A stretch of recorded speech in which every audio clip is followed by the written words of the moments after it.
Hi all, welcome to Tools Academy. അപ്പോൾ കേട്ടറ്റ് എക്സാമിനേഷന്റെ പ്രിപ്പറേഷന് വേണ്ടി നിങ്ങൾ ഏറ്റവും ഹെൽപ്പ് ചെയ്യുന്ന ഒരു വീഡിയോ ആണ് ഇത്. നമ്മൾ EVSന്റെ ഒരു ബൂസ്റ്റർ ക്ലാസ് ആണ് ഇന്നത്തെ വീഡിയോയിൽ നിങ്ങൾക്ക് പ്രൊവൈഡ് ചെയ്യുന്നത്. അതായത് വളരെ ഇമ്പോർട്ടന്റ് ആയിട്ടുള്ള കുറച്ച് ക്വസ്റ്റ്യനും അതുമായിട്ട് റിലേറ്റ് ചെയ്തിരിക്കുന്ന ഒരു ഫാക്ട്സും കുറച്ച് റിലേറ്റഡ് ആയിട്ടുള്ള ഫാക്ട്സും ഒക്കെയാണ് നമ്മൾ പഠിക്കുന്നത് അല്ലെ. ഇപ്പോൾ ഒരു എക്സാം ഒരു ക്വസ്റ്റ്യൻ പേപ്പർ നമ്മൾ എങ്ങനെയാണ് വർക്ക്ഔട്ട് ചെയ്യേണ്ടത്, ഒരു ക്വസ്റ്റ്യൻ അതിന്റെ ആൻസർ അങ്ങനെയല്ല പഠിക്കേണ്ടത് അല്ലെ.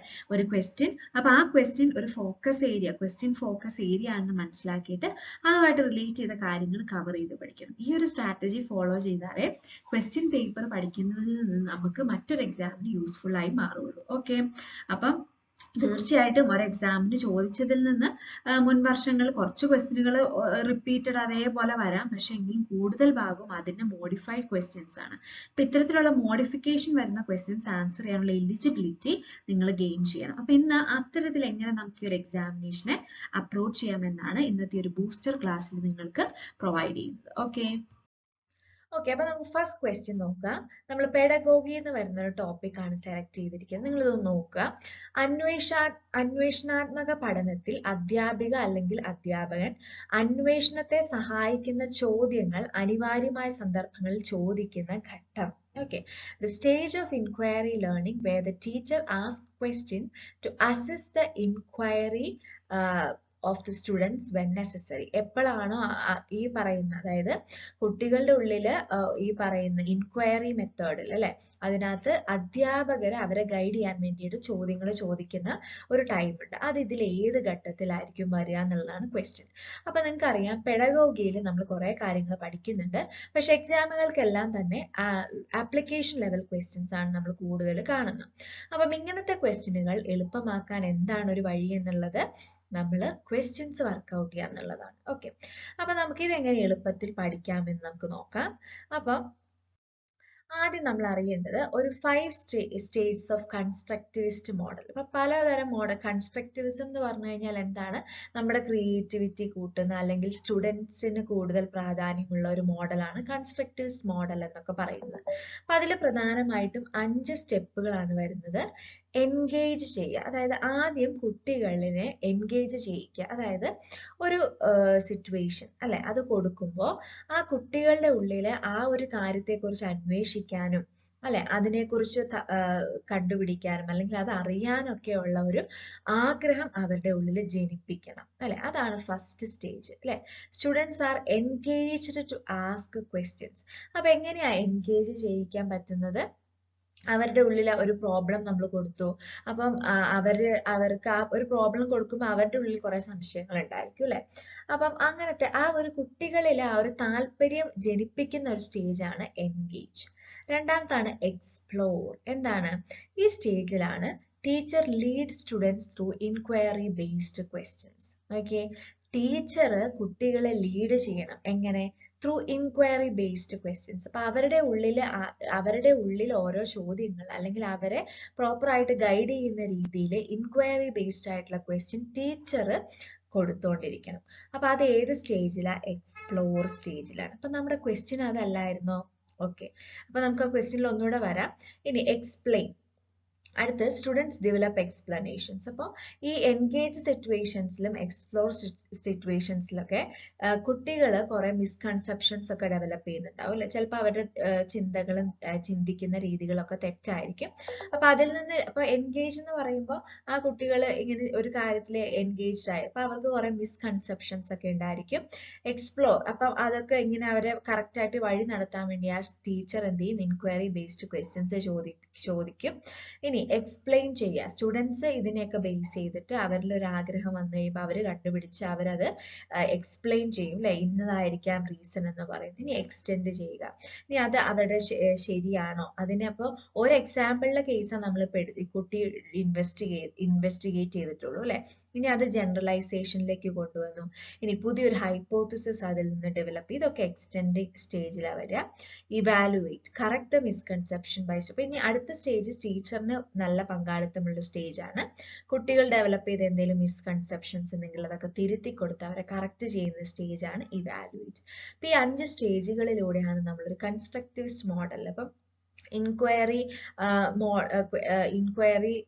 മോഡൽ എന്നൊക്കെ പറയുന്ന ഒരു ടൈപ്പ് ഓഫ് കൺസ്ട്രക്റ്റിവിസ്റ്റ് മോഡലാണ്. ഓക്കെ, അപ്പൊ നമുക്ക് നമ്മുടെ ക്വസ്റ്റ്യനിലേക്ക് ഒന്നുകൂടെ തിരിച്ചു വരാം.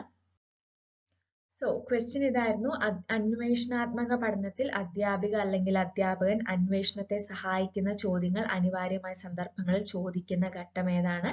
എക്സ്പ്ലോർ. ഈ എക്സ്പ്ലോർ ചെയ്യുന്ന സിറ്റുവേഷനിലാണ് ടീച്ചേഴ്സ് ക്വസ്റ്റ്യൻസ് പിള്ളേർക്ക് കൊടുക്കുന്നത്. ഓക്കെ, അല്ലെങ്കിൽ കുട്ടികളോട് ടീച്ചേഴ്സ് ക്വസ്റ്റ്യൻസ് ചോദിക്കുന്നത് എക്സ്പ്ലോർ എന്ന് പറയുന്ന ഘട്ടത്തിലാണ്. എന്തിനാണ്? അവരെ പ്രോപ്പർ ആയിട്ട് ലീഡ് ചെയ്യാൻ വേണ്ടിയിട്ടാണ്. ഓക്കെ, ക്ലിയർ ആണല്ലോ?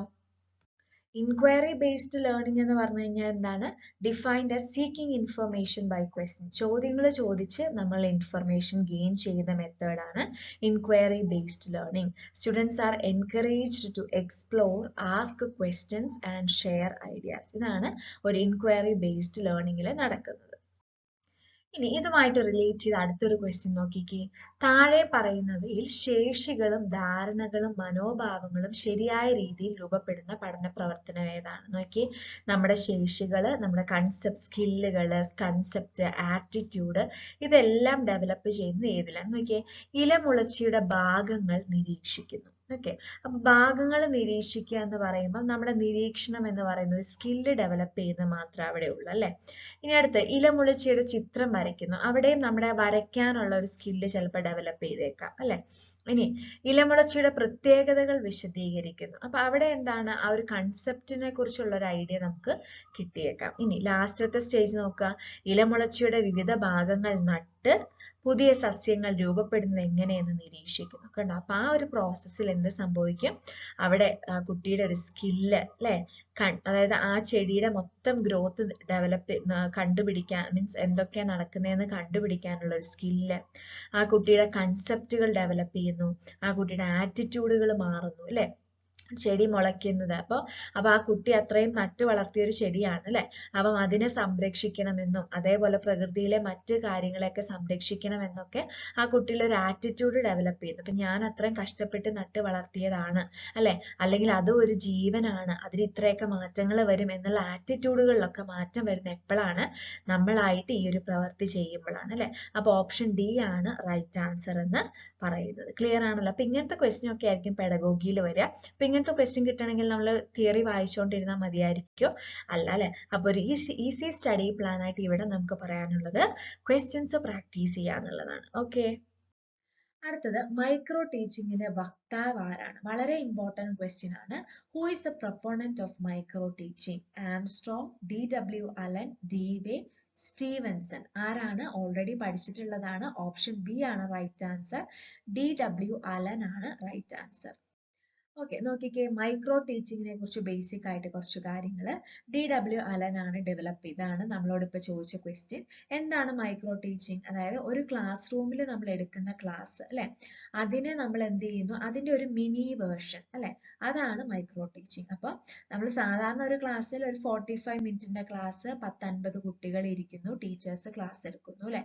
അപ്പൊ അത് ഒരു ടീച്ചർ അവരുടെ ട്രെയിനിങ് കാലഘട്ടത്തിൽ അവരുടെ ഒരു കോൺഫിഡൻസും ടീച്ചിങ് സ്കില്ലുകളും ഒക്കെ ഇംപ്രൂവ് ചെയ്യാൻ വേണ്ടിയിട്ട് ഒരു കുഞ്ഞ് ഗ്രൂപ്പിൽ നടത്തുന്നതാണ് മൈക്രോ ടീച്ചിങ്. അപ്പൊ ആക്ച്വലി നമുക്ക് എന്ത് പറയാം? സ്കെയിൽഡ് ഡൗൺ അല്ലെ, സ്കെയിൽ ഡൗൺ ചെയ്ത sample of teaching in which a teacher teaches a small unit to a small group, 5 to 10 people ഉള്ള ഒരു ചെറിയ ഗ്രൂപ്പിനെ പഠിപ്പിക്കുന്നു for a small period of time. അത് എത്ര? ഏകദേശം 5 to 10 മിനിറ്റിൽ. ഇതാണ് മൈക്രോ ടീച്ചിങ് എന്ന് പറയുന്നത്. ഓക്കെ, അടുത്തത്. ഓക്കെ, അപ്പൊ നമ്മൾ ഡിസ്കസ് ചെയ്തത് ഇതാണ്. മൈക്രോ ടീച്ചിങ്ങിന്റെ വക്താവ് ആരാണ്? പറയാലോ, ആരാണ്? DW അലൻ ആണ് ആൻസർ. ഓക്കെ, സോ അടുത്തത് നമുക്ക് ബയോളജി റിലേറ്റഡ് ആയിട്ടുള്ള കുറച്ച് ക്വസ്റ്റ്യൻസ് നോക്കാം. എപ്പോഴും ചോദിക്കുന്നതാണ്. ടു കിങ്ഡം ക്ലാസിഫിക്കേഷൻ ആവിഷ്കരിച്ചത് ആരാണ്? Carl Linnaeus, Ernest Haeckel, Robert hook and Robert Whittaker അല്ലെ. നമുക്കറിയാം ടാക്സോണമിയിൽ അല്ലെ, ബയോളജിക്കൽ ടാക്സോണമിയിൽ പ്രധാനമായിട്ടും 2 ടാക്സോണമിയാണ് പഠിക്കാനുള്ളത്. ഫാദർ ഓഫ് ടാക്സോണമി എന്നറിയപ്പെടുന്ന കാലസ് ലിനേസ് ആണ്. അപ്പൊ ടാക്സോണമി എന്താണ്? It is A branch of biology that identifies organisms and classifies them on the basis of similarities and differences and name them scientifically. Okay, അപ്പം ഇങ്ങനെ ജീവികളെ classify ചെയ്യുകയും naming ഒക്കെ ചെയ്യുന്നതാണ് ടാക്സോണമി എന്ന് പറയുന്ന ഒരു ബ്രാഞ്ച്. ഫാദർ കാലസ് ലിനേയസ് ആണ്. ഓക്കെ, ടു കിങ്ഡം ക്ലാസിഫിക്കേഷൻ കൊണ്ടുവന്നത് കാലസ് ലിനേയസ് തന്നെയാണ്. അതിൽ പ്ലാന്റ്, അനിമാലിയ എന്ന 2 ഡിവിഷൻസ് ആണുള്ളത്. 5 കിങ്ഡം ക്ലാസിഫിക്കേഷൻ RH വിറ്റാക്കസ് ആണ്. ഏതൊക്കെയാണ് 5 കിങ്ഡംസ്? മൊനേറ, അത് ബാക്ടീരിയാസ് മൊനീറാസിൽ പെടും.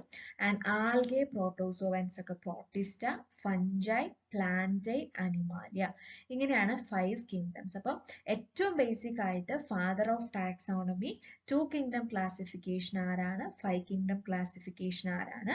2 കിങ്ഡത്തിൽ ഏതൊക്കെയാണ് 2 കിങ്ഡംസ്? Plant, Animalia. 5 കിങ്ഡത്തിൽ ഏതൊക്കെയാണെന്ന് കൂടെ അറിഞ്ഞിരിക്കുക. ഓക്കെ, അപ്പോൾ നമ്മുടെ ആൻസർ എന്താ? ക്വസ്റ്റ്യൻ എന്തായിരുന്നു? 2 കിങ്ഡം ക്ലാസിഫിക്കേഷൻ ആരാണ്? കാലസ് ലിനേയസ് ആണ് അല്ലെ. നെക്സ്റ്റ് ക്വസ്റ്റ്യൻ നോക്കാം. സോ നെക്സ്റ്റ് ക്വസ്റ്റ്യൻ നോക്കുക. തയാമിന്റെ അപര്യാപ്തത കൊണ്ട് ഉണ്ടാകുന്ന രോഗം ഏതാണെന്നാണ് ചോദിച്ചിരിക്കുന്നത്. അപ്പം ഇതിൽ 2 കാര്യങ്ങളാണ് നിങ്ങൾ റിലേറ്റഡ് ആയിട്ട് പഠിക്കേണ്ടത്. ഒന്ന് വൈറ്റമിനുകളും അവയുടെ രാസനാമങ്ങളും അല്ലെ. ഇപ്പൊ B1 ആണ് തയാമിൻ എന്ന് പറയുന്നത്. ഓക്കെ, വൈറ്റമിൻ B1 ആണ്. ഇപ്പൊ 2 കാര്യങ്ങൾ പഠിക്കണം, ജീവകങ്ങളും അവയുടെ രാസനാമങ്ങളും. ഇപ്പൊ വിറ്റമിൻ എ എന്ന് പറയുന്നത് എന്താണ്? റെറ്റിനോൾ. ജീവകം B1 എന്ന് പറയുന്നതാണ് തയാമിൻ. B2 riboflavin. അങ്ങനെ ജീവകം K ആണെങ്കിലോ ഫിലോക്വിനോൺ. അങ്ങനെ നമുക്ക് രാസനാമങ്ങളുണ്ട്. അത് നിങ്ങൾ ജസ്റ്റ് റെഫർ ചെയ്ത് നോക്കുക. ഇവിടെ നമ്മൾ തയാമിന്റെ അപര്യാപ്തത കൊണ്ടുണ്ടാകുന്ന രോഗം ഏതാണ്? ഓപ്ഷൻ എ ബെറിബെറി ആണ് റൈറ്റ് ആൻസർ കേട്ടോ. Option A beriberi. അപ്പോൾ 2 കാര്യങ്ങൾ പഠിക്കണം എന്ന് പറഞ്ഞില്ലേ. ഒന്ന് ഇതാണ് ജീവകങ്ങളും രാസനാമങ്ങളും. 2 ജീവകങ്ങളുടെ അപര്യാപ്തത മൂലമുണ്ടാകുന്ന രോഗങ്ങൾ അല്ലെ. സ്കർവി ഏതാണ്? വൈറ്റമിൻ സി ആണ് അല്ലെ. റിക്കറ്റ് ഏതാണ്? വൈറ്റമിൻ ഡി ആണ്. ഓക്കെ, അപ്പൊ ഈ കാര്യങ്ങളൊക്കെയാണ് നിങ്ങൾ പഠിക്കേണ്ടത്. അപ്പൊ നോക്കുക, ജീവകം എയുടെ അപര്യാപ്തത മൂലമാണ് നിശാന്തത അല്ലെങ്കിൽ സിറോഫ്താൽമിയ. B1 അല്ലെങ്കിൽ തയാമിന്റെ അപര്യാപ്തത മൂലം ബെറിബെറി. B3യുടെ അപര്യാപ്തത മൂലമാണ് പെല്ലഗ്ര. ജീവകം B9 വിളർച്ച, മെഗലോബ്ലാസ്റ്റിക് അനീമിയ. ജീവകം B12 പെർനീഷ്യസ് അനീമിയ. ജീവകം C ആണെങ്കിൽ സ്കർവി. ജീവകം ഡി കണ അല്ലെങ്കിൽ റിക്കറ്റ്. ജീവകം ഇ വന്ധ്യത. ആൻഡ് ജീവകം കെ രക്തസ്രാവം. അപ്പൊ ഇത്രയും കാര്യങ്ങൾ നിർബന്ധമായിട്ടും പഠിച്ചിരിക്കുക. ഓക്കെ.